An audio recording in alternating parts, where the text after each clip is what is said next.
What's up guys, Dave here from Red Dot Shooters, and today we're gonna unbox and give some initial thoughts on this red dot. Alright guys, so as you can see here we have a Swampfox Optics red dot, and this one is actually the Sentinel II, and at the time I'm recording this, it's actually not out yet. So they did send it to me, early for an unboxing and a review. But yeah, we're gonna take a look at it today. I'm gonna give you my initial thoughts on it. We'll compare it to a couple of other dots. Should be a pretty fun time. So as you can see, this is the Sentinel II. So this is the second version of the Sentinel. It's very different from the first. I think they've made a lot of improvements, and let's get into it now. So here's the boxing that it comes in. Pretty cool. Alright, let's unbox it.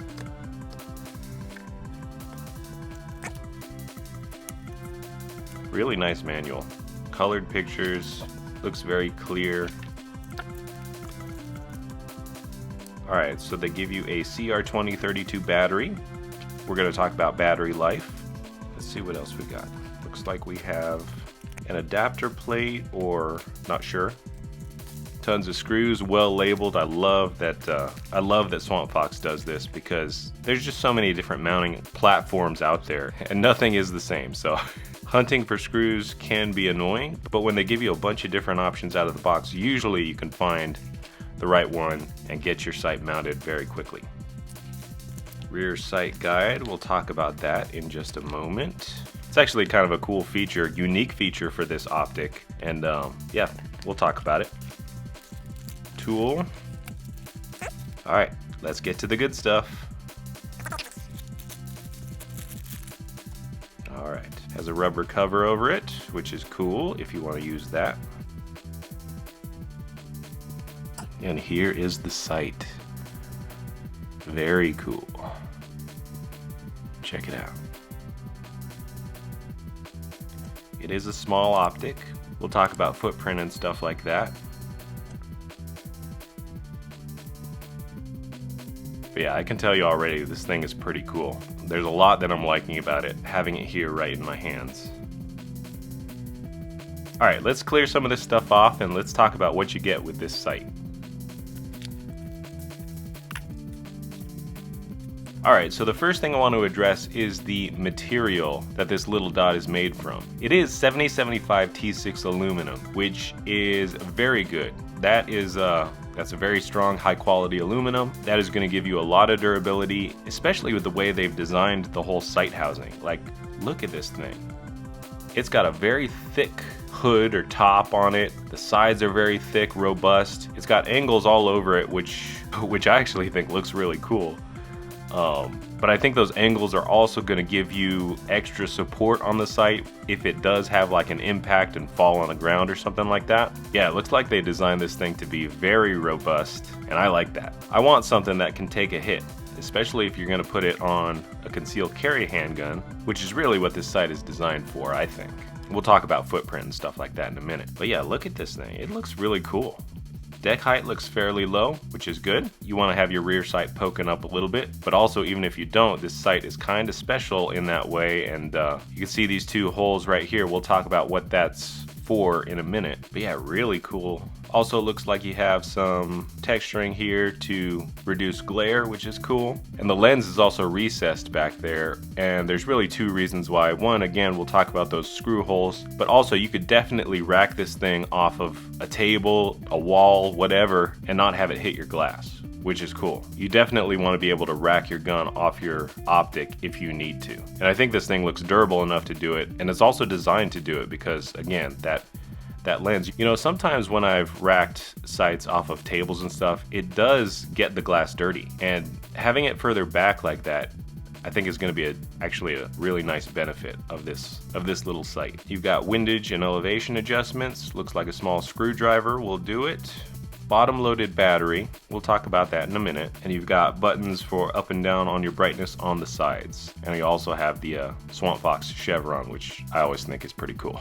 Now next, let's talk about the footprint, and then we'll talk about the battery. So it is an RMSC footprint, which tells you right there what this sight is designed for. This is designed for narrow, slimline concealed carry guns, or you know, you could put it on larger guns too if you want to, but it's going to fit those smaller those smaller slim guns, which are very popular now because they're awesome. They hold a lot of rounds and they're easy to conceal. But yeah, common footprint should be very easy to mount because of that footprint on any slimline gun. Plus you have all those different screw options that it comes with, which is also going to help you in that regard. Now in terms of battery, you can see it is a bottom loaded battery, which is something I usually don't prefer, but I think Swampfox actually has a pretty decent reason why they did go with the bottom loaded battery. They wanted to use, where is it? They wanted to use a CR2032 because the CR2032 is going to give you better battery life than the smaller little button batteries. Like what, like the 1632 or something like that? This is going to give you better battery life, and we might as well talk about the battery life that you're going to get with it right now. It's going to give you 50,000 hours. So that's over 5 years. And then they also say, in terms of real world settings, you know, having the brightness level up to what you're normally going to shoot it with, not on like the night vision settings that you can't even see, it's going to give you around 2 years worth of battery life. And on top of that, it does have Swampfox's shake and wake technology, which is awesome. Basically, it's the auto on, auto off feature, where if you have like the sight down and your gun is not moving, like in your safe or on a nightstand or whatever, your sight is going to turn off automatically and save that battery life. And then as soon as you grab your gun, it's going to automatically turn on and be ready to go. So I love that feature. That definitely extends battery life on these little sights, and I've never found it to not work. So for me, it's been super reliable, and I love that feature because, again, it's going to save you extra battery life. Now, getting around 2 years worth of battery life is really good. I recommend, like a lot of other people, that you just change it out once a year. And if you do that, it shouldn't be that big a deal. Change out the battery once a year. Make sure you go to the range and confirm 0. And yeah, I think it should be fine. Alright, so the next thing I want to do is actually put the battery in the sight. So let me do that now.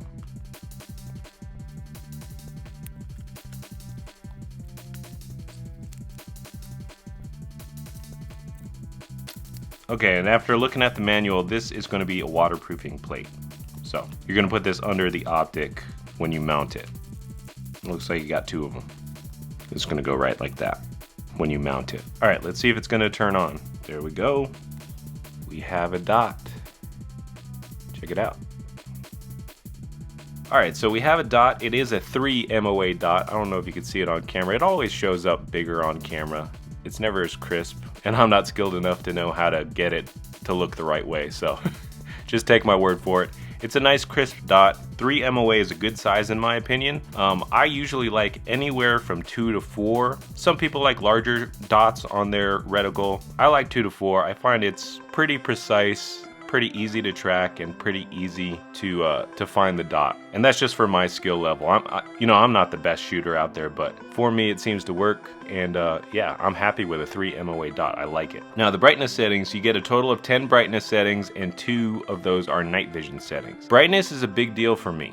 And the reason why is because, as I've said before many times, I live in Las Vegas, I shoot out in the Vegas desert, and the sun gets so bright that some of these red dots are not bright enough. This one, just looking at it right now, and based off other Swampfox dots that I've used, like this one, the Kraken, awesome red dot. Check out my review on it. But this one is definitely going to be bright enough. I can already tell. It's going to be it's super bright. I've cranked up the brightness here. It's super bright. I don't know if you could tell or not. This is going to be just fine in the outdoors here in Vegas. And if it's bright enough for here, then it's going to be bright enough for anywhere. Like, it really does get bright out here, especially during the summer. So brightness is really good. And like I said, you got the 2 night vision settings if you're into that. If you got like night vision stuff. I don't have that stuff, but it's cool. I like to have it included.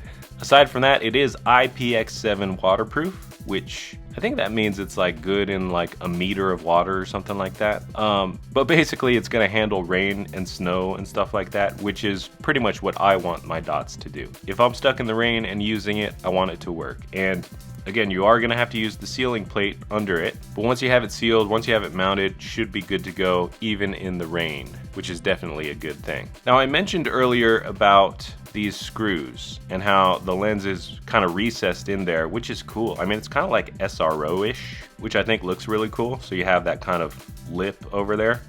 But you've got the lens recessed, and the reason why is because you can actually put a little sight right here on the red dot itself, on the Sentinel II. And so let me grab it here. Here it is right now, and you can see right here you've got those two little screws. You just kind of screw them down, and as you can see on the box right here, you've got a rear sight there in the front of your optic. That is actually a really cool feature. And the reason why is because a lot of these slimline guns, well, some of them, they're trying to save space, so they come optic ready, but they don't have a spot for a rear sight. And I always think with these battery powered optics, you need to have some backup iron sights. Like, you just do. Even with great battery life, even if it's, you know, super reliable, you just have to have them. And so yeah, that's kind of a problem when there's guns that don't have a spot for a rear sight and they're coming optic ready. Now I am actually going to put this on my Glock 48 right here, which you can see does have a rear sight. But even then, I don't know if it's going to be, that rear sight is going to be tall enough for this optic. So the cool thing is, even if it's not, I'll just be able to put that rear sight right here and actually test it out and see how it works. So yeah, that's a super unique feature to this optic. And I think it's a necessary one because it is primarily designed for the smaller slimline guns, which again, some of them come optic cut and they don't have a rear sight. Alright guys, so I want to just compare side by side the Swampfox Sentinel II to the Holosun 507K because they're both RMSC footprint optics designed for these slimline guns, and I just want to see window size and how they look side by side. So let's check it out. So yeah, it looks similar, about the same in terms of size. Another thing I want to check out, I want to put it next to the Kraken. The Kraken is a large optic, as you can see it's an enclosed optic, but it actually has a fairly small window size. So I want to see the window size compared to the Kraken. Yeah, it's bigger than the Kraken's window size. See it? It's a green dot. I think the Sentinel II is going to come in green or red as well. So yeah, there you go. That kind of gives you an idea of the window size, at least a little bit. Next thing I want to do is get this thing mounted, and I want to show you what that looks like. Hang on. Alright guys, I have the Sentinel II mounted, and check it out. It was very easy to mount. All I did was put the waterproof pad down and then torque down the screws. I also put the front sight on there, which was very easy. You just screw it down, put a little bit of blue Loctite on there and just hand tighten it. But yeah, I think it looks awesome. It's a very good looking sight. I think they just did a great job in terms of looks. But again, I love how thick it is here. It's robust. It's kind of built like a tank. But yeah, looks great. And I think it's a very, very cool sight. Now, the next thing I have to do is make a part 2 to this video. I need to take this thing out, put it through its paces, and report back to you and let you know what I find out. I'm gonna have to find some time soon though, because this thing it's pretty exciting to me. Now, as I mentioned earlier, at the time I'm making this video, the site is not yet released. But once it is released, I will leave a link to it down in the description below. I'll come in and put it in there. So if you're watching this later, you can check down there and see if it has been released yet or not. But yeah, that's all I have right now for you. Please like and subscribe if you enjoyed the video. Also, I'm trying to branch out because you know how YouTube hates gun channels. So I started up an Instagram, I started up a Twitter X. If you're on Instagram, follow me over there. It's dave.red.shooters. If you're on X Twitter, it's rdsdave. Go and follow me there. I'd really appreciate it. But anyway, full review of the Swampfox Sentinel II is coming soon. I'm gonna find some time, get out to the range, shoot with this thing, and like I said, come back and tell you what I find out. All right, see you in part 2. Bye.